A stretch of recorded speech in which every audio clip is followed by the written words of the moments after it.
तेजस्वी यादव ने एनडीए सरकार को कहा जंगली, 2 पीढ़ियों को किया बर्बाद, अब यह सरकार बिहार पर बोझ बन गई है। राजद नेता तेजस्वी यादव ने बिहार में नीतीश बीजेपी सरकार को एक जंगली सरकार बताते हुए आरोप लगाया है कि इस सरकार ने पिछले 20 सालों में बिहार के लोगों की जिंदगी को बर्बाद कर दिया है। तेजस्वी ने कहा कि यह सरकार अब बिहार के लोगों पर बोझ बन चुकी है और इसे बदलना बेहद जरूरी है। उन्होंने ट्विटर के जरिए अपने बयान में कहा कि 15 साल पुरानी गाड़ी को बिहार में चलाने की अनुमति नहीं है क्योंकि यह अधिक धुआं छोड़ती है और प्रदूषण बढ़ाती है। तो फिर 20 साल पुरानी एनडीए सरकार क्यों चल रही है जो केवल राजनीति में हेरफेर और सरकार को गिरने का काम कर रही है। तेजस्वी यादव ने आरोप लगाया कि नीतीश बीजेपी सरकार ने पिछले 20 सालों में बिहार के हर गली, हर मोहल्ले, हर गांव में गरीबी, बेरोजगारी, भ्रष्टाचार, अपराध और पलायन का भयावह प्रदूषण फैला दिया है।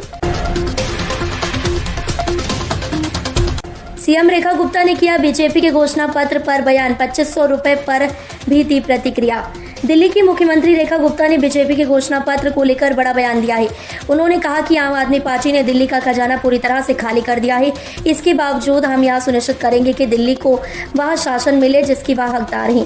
उन्होंने यह भी दावा किया कि बीजेपी अपनी घोषणाओं को पूरा करेगी और दिल्ली वासियों के किए गए हर वादे को पूरा किया जाएगा। सीएम रेखा गुप्ता ने आम आदमी पार्टी को धरना पार्टी बताया और कहा कि यह पार्टी केवल विरोध प्रदर्शन करती है जबकि अब वह सत्ता से बाहर है। लोग जानना चाहते हैं कि महिलाओं के खातों में रुपए 2500 कब आएंगे। इस पर प्रतिक्रिया देते हुए सीएम रेखा गुप्ता ने कहा कि उनकी सरकार इस वादे को पूरा करेगी। 28 फरवरी को पाकिस्तान के लाहौर स्थित गद्दाफी स्टेडियम में खेले गए चैंपियंस ट्रॉफी के महत्वपूर्ण मुकाबले में बारिश के कारण मैच को रद्द करना पड़ा। इस मैच में ऑस्ट्रेलिया और अफगानिस्तान की टीमों के बीच कांटे की टक्कर होनी थी, लेकिन बारिश ने इस खेल को अधूरा छोड़ दिया। इसके बाद पाकिस्तान क्रिकेट बोर्ड की तैयारियों को लेकर फैंस ने तीखी आलोचना की और खासकर मैदान के सूखने की प्रक्रिया को लेकर मजाक उड़ाया गया। ऑस्ट्रेलिया और अफगानिस्तान के बीच मैच की शुरुआत तो ठीक रही थी और पहली पारी में मौसम ने कोई खास दिक्कत नहीं दी, लेकिन दूसरी पारी के 13वें ओवर में अचानक बारिश ने खेल को रोक दिया। बारिश के थमने के बाद भी गद्दाफी स्टेडियम का मैदान सूखने में समय लगा। इसके कारण मैच फिर से शुरू नहीं हो पाया और अंत में उसे रद्द कर दिया गया। इस दौरान ऑस्ट्रेलिया की टीम को सेमीफाइनल में आसानी से जगह मिल गई, जबकि अफगानिस्तान को भारी नुकसान उठाना पड़ा। दिल्ली एनसीआर में बारिश ने बदला मौसम, हिमाचल में भारी बर्फबारी से 200 से अधिक सड़कें बंद, जाने अन्य राज्यों का हाल। दिल्ली में मौसम में अचानक बदलाव आया है। कुछ दिन पहले तक दिल्ली में गर्मी की शुरुआत हो गई थी, लेकिन अब बारिश की वजह से दिल्ली का मौसम ठंडा हो गया है। बारिश के कारण दिल्ली का न्यूनतम तापमान 4 डिग्री सेल्सियस गिर गया है और लोगों को सर्दी का एहसास होने लगा है।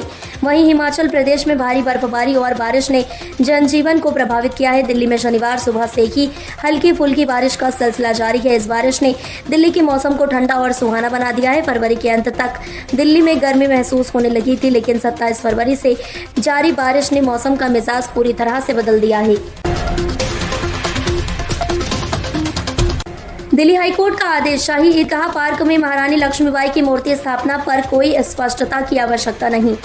दिल्ली हाईकोर्ट ने शाही ईदगाह पार्क में महारानी लक्ष्मीबाई की मूर्ति स्थापित करने के मामले में शाही ईदगाह प्रबंधन समिति की याचिका को खारिज कर दिया है।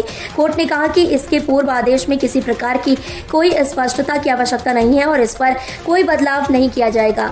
दिल्ली हाईकोर्ट के मुख्य न्यायाधीश DK उपाध्याय और न्यायमूर्ति तुषार राव गोडेले की पीठ ने इस मामले में शाही ईदगाह प्रबंधन समिति के वकील से कहा कि हमारा आदेश किसी स्पष्टीकरण की मांग नहीं करता। याचिका में मांग की गई थी कि कोर्ट के आदेश को समझने में कोई भ्रम ना हो, लेकिन कोर्ट ने इसे अस्वीकार कर दिया।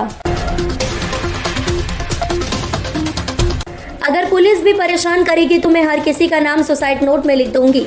हर्षा रिचरिया, उत्तराखंड की निवासी हर्षा रिचरिया, जो एक एंकर, सामाजिक कार्यकर्ता और इन्फ्लुएंसर के तौर पर सक्रिय हैं, सोशल मीडिया पर एक बार फिर सुर्खियों में है। महाकुंभ 2025 में अपनी उपस्थिति के बाद वह सबसे खूबसूरत साध्वी के नाम से फेमस हो गई थी, लेकिन अब सोशल मीडिया उनके लिए परेशानी का कारण बन गया है।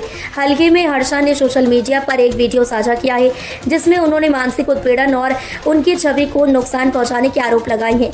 हर्षा का आरोप है कि कुछ लोग उनके खिलाफ AI द्वारा बनाए गए फर्जी वीडियो बनाकर उनका अपमान कर रहे हैं, जिससे वह मानसिक तनाव का सामना कर रही है। मणिपुर में 13 फरवरी को राष्ट्रपति शासन लागू होने के बाद गृह मंत्री अमित शाह ने शनिवार को पहली समीक्षा बैठक बुलाई। ये बैठक उत्तर ब्लॉक स्थित गृह मंत्रालय में सुबह 11 बजे आयोजित की जाएगी। बैठक में मणिपुर के गवर्नर अजय भल्ला, राज्य सरकार के अधिकारी, सेना के अधिकारी और शीर्ष अर्धसैनिक बलों के अधिकारी शामिल होंगे। इस बैठक का मुख्य उद्देश्य मणिपुर में सुरक्षा स्थिति की समीक्षा करना है। पिछले 2 वर्षों से मणिपुर में 2 जातियों के बीच हिंसा जारी है, जिससे राज्य की स्थिति और बिगड़ गई। गृह मंत्री अमित शाह अब तक की हिंसा और सुरक्षा स्थिति के बारे में जानकारी लेंगे और राज्य में आगामी रणनीतियों पर चर्चा करेंगे। इस बैठक को बहुत अहम माना जा रहा है क्योंकि ये राष्ट्रपति शासन लागू होने के बाद पहली बार हो रही है जिसमें केंद्र सरकार और राज्य सरकार के प्रमुख अधिकारियों के बीच भविष्य की योजना पर चर्चा होगी। उत्तर प्रदेश सरकार ने एक अनोखी और ऐतिहासिक पहल शुरू की जिसके तहत राज्य के सभी 75 जिलों में घर बैठे संगम के पवित्र जल की डिलीवरी की जा रही है। ये सेवा उन लोगों के लिए जो किसी कारणवश महाकुंभ तक नहीं पहुंच पाए और पवित्र त्रिवेणी में स्नान का लाभ नहीं उठा सके। सरकार ने इसके लिए 300 से अधिक फायर इंजन भेजे हैं जो संगम के जल को घर घर पहुंचाएंगे। प्रयागराज महाकुंभ में 66 करोड़ से अधिक श्रद्धालुओं ने पवित्र संगम में स्नान किया। इस ऐतिहासिक आयोजन को देखते हुए उत्तर प्रदेश सरकार ने एक नई पहल की है ताकि लोग किसी कारणवश महाकुंभ में न जा सके वो भी त्रिवेणी जल में स्नान कर सके। सरकार की इस पहल के तहत संगम का जल 75 जिलों तक पहुंचाया जाएगा ताकि किसी भी श्रद्धालु को पवित्र जल से वंचित न रहना पड़े। दुनिया के सबसे उम्रदराज टेस्ट क्रिकेटर और दक्षिण अफ्रीकी क्रिकेट के दिग्गज रॉन ड्रैपर का 28 फरवरी को 58 वर्ष की आयु में निधन हो गया। उनके परिवार ने एक दुखद खबर की पुष्टि की। रॉन ड्रैपर एक टॉप ऑर्डर बैट्समैन के रूप में जाने जाते थे और विकेट कीपिंग भी करते थे। उन्होंने अपनी अंतर्राष्ट्रीय क्रिकेट यात्रा में केवल 2 टेस्ट मैच खेले जिनमें उन्होंने कुल मिलाकर 25 रन बनाए। रॉन ड्रैपर का निधन क्रिकेट जगत के लिए एक बड़ी क्षति है। वो अब तक के सबसे उम्रदराज टेस्ट क्रिकेटर थे, लेकिन ये रिकॉर्ड ऑस्ट्रेलिया के नील हार्वे के नाम हो गया जिनकी उम्र अब 96 साल और 144 दिन है। रॉन ड्रैपर ने अपनी करियर में भले ही सिर्फ 2 टेस्ट मैच खेले लेकिन उनका नाम दक्षिण अफ्रीकी क्रिकेट के इतिहास में हमेशा रहेगा। उनका जन्म 24 दिसंबर 1926 को हुआ था और उन्होंने 19 साल की उम्र में अपने पहले क्लास क्रिकेट मैच में हिस्सा लिया था। 1950 के दशक में उन्होंने ऑस्ट्रेलिया के खिलाफ टेस्ट क्रिकेट में अपनी शुरुआत की थी। बिहार की राजनीति में पिछले 20 सालों से अपनी अहम जगह बनाए रखने वाले मुख्यमंत्री नीतीश कुमार अब अपने राजनीतिक जीवन के आखिरी दौर में उनकी उम्र और स्वास्थ्य को लेकर चल रही चर्चाओं के बीच जेडीयू के भविष्य को लेकर सवाल उठने लगे। इस स्थिति में पार्टी में निशांत कुमार का नाम सामने आ रहा है जो नीतीश कुमार के बेटे हैं। क्या वो जेडीयू के अगले चेहरे होंगे और क्या ये पार्टी की आगामी चुनौती का समाधान हो सकता है? नीतीश कुमार ने अपनी राजनीति की शुरुआत 90 के दशक में की थी और तब से वो बिहार की राजनीति में एक महत्वपूर्ण शख्सियत बन गए। उन्होंने अपने संघर्षों और राजनीतिक दावों के जरिए बिहार की सत्ता पर अपनी पकड़ बनाई और राज्य के विभिन्न वर्गों को एकजुट किया। लेकिन अब नीतीश कुमार के लिए एक कठिन सवाल खड़ा हो गया, उनके बाद जेडीयू का भविष्य क्या होगा?